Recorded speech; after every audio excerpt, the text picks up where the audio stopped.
Hello, I'm on the road to 1,000 subscribers. Please help me out, like and subscribe. Yeah, moving on. My thoughts on Bleach. I feel like this is long overdue. I know a lot of you guys subscribe to see my thoughts on this, but I've been a little bit busy, but I'm on episode 127 or something like that right now. So there's gonna be spoilers here, so if you haven't watched it, my bad. But I want to get my thoughts on the show and just kind of talk about it. Right now, where I'm at, I'm gonna just say it. It's picking up. I'm excited to where it's gonna go. I'm gonna slow down a little bit right now though, and go back to the beginning and just tell you my thoughts from the beginning to where I'm at now. So, essentially, where I'm at now. Oh, wait. How it started. Sorry, I'm a little bit like ADG and stuff, so I'm going to be like everywhere. Where it started, it was a bit slow stuff. It was kind of catching up. There's really nothing going on. It felt like a villain of the week thing. I feel like the big reason, though, was just because, like, back then, anime wasn't seasonal, and, if they caught up to the manga, they couldn't really do anything about it, so they had to kind of make fillers. Obviously, now that's not the case for the most part, which is awesome. But, yeah, it was just kind of slow villain of the week. And then around episode 60 or so, it really picked up. Before, a little bit before that, they went to Soul Society. It was awesome. We were seeing some cool fights. Everything was working out. It was going very well.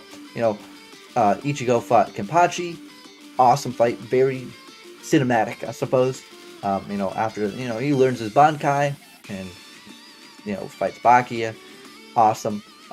And my point being, just the way he goes, Bankai, just phenomenal. I feel like it does help though that I don't know the Japanese language. I am watching sub, so it just makes things sound cooler, I suppose. Because here's my thing, I listened to both sub and dub, and I decided for sub mainly because of the way Ichigo says Bankai. I don't know if that's a smart decision, but it's the decision that I made. Anyway, so essentially after we fought Bakia and they go back home. It just kind of became filler arc central with the bounce, which are basically soul vampires, I suppose. And I definitely could have skipped it, but I kind of want to watch the fillers so I could feel the pain everybody else felt when they were watching the show when it first aired. Okay, so that's that. And then the bout arc happened, and there's really not much to talk about other than it just felt like there were no stakes, and I really slowed down on watching the show because of that.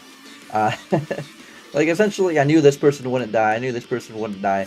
I knew that a lot of the stuff that was happening just wasn't canon. And it was just odd because the arc beforehand, Ishida lost his powers, essentially.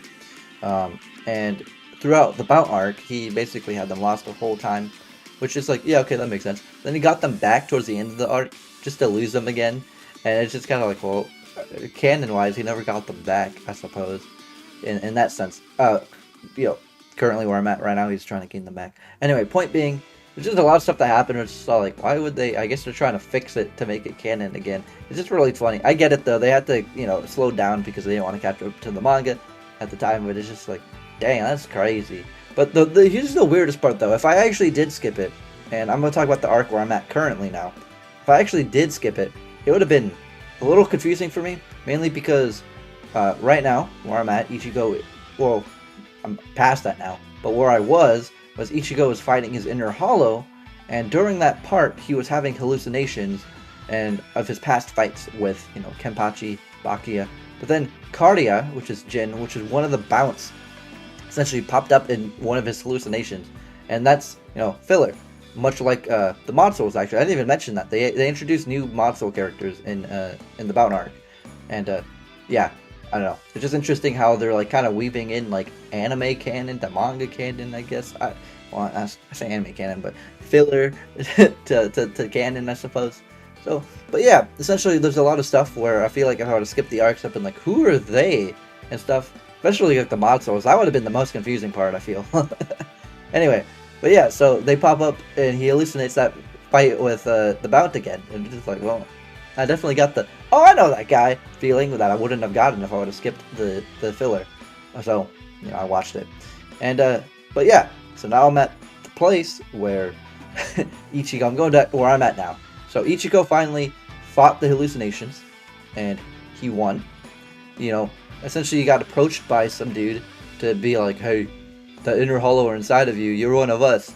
And it's just, we found out about a bunch of just, different like subsections of characters, or of like classes of like enemies, and it's just I don't know. There's just a lot of like crazy like stuff that just popped up right now. I'm like, whoa. But my point being, he learned how to fight his, inner. He fought his inner hollow. He can basically control him now. It's cool, and they're training because they found out that Aizen is, basically trying to nuke the town. By that I mean they're trying to take like I think it's like 100,000 souls for what he needed to do. So they're training to fight Aizen, and I'm just excited where the show's going. I actually really like this recording. I recorded something beforehand. I was just like, pretty okay. But this one was definitely a lot more like concise and better. It's a little bit longer, but I definitely was a little bit more on point because, like I said, a little bit ADHD. I'm like everywhere, and it's just like, Anyway, appreciate you for watching. If you stuck around, you're the best. See ya.